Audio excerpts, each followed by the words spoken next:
ñetti ngànnaay ngi alquran tudd na ko benn bu ci nekk étape boo toll ci jàq boo ko jëfandikoo rek yàlla musal la ca képp koo xam ne da ngaa nekk ci njàqare tiisaange gu rëy rëy gu mel ni njàqare xam nga amul genn njàqare gu gën a garaaw ku nekk ci biirab jën woowa nekk ci biir géej googa nekk ci biir lëndëm lu ko gën a garaaw xamutut waaye su boobaa sa ngànnaay boo xamee njàqare lu mel noonu jëlal laa ilaaha illa anta subhanaka rek ku ko jël sa résultat mooy fastajabnaa lahu wa najaynaahu minal ghammi loolu mooy wax ja képp ku jël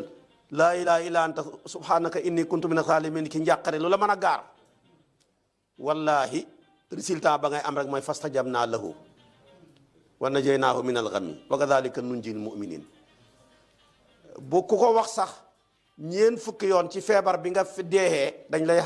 atteeb ku shahid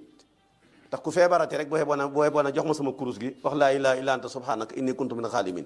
ñeen fukki yoon boo ko ca waxee dee ca feebar booba yaag ki dee ci xare yéen a xem ku dee ci xare nag mooy ku yor caabee appartement xam ñëw tijji dugg rek kenn du ko réglé yàlla nañu ko yàlla defal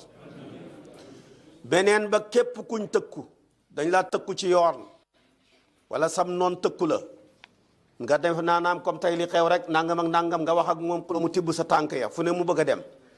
bu ci sa yoon nekk ne rek wa ufawidu amri ilallahi inna allaha basirun bil ibad lu cay tegu fa waqaahu laahu sayyiati ma makaru mu jeex loolu mooy résultat am wa ufawidu amri ilallah ku ko taqoo fa waqaahu laahu sayyiati ma makaru mooy nekk sa résultat lu ko ëpp solo am na boo nekkee ci yenn jafe-jafe la yàqule yomb la yaakaar ju tas loo jege mu sori yàqule bëri ci sa alal yu mel noonu taqoo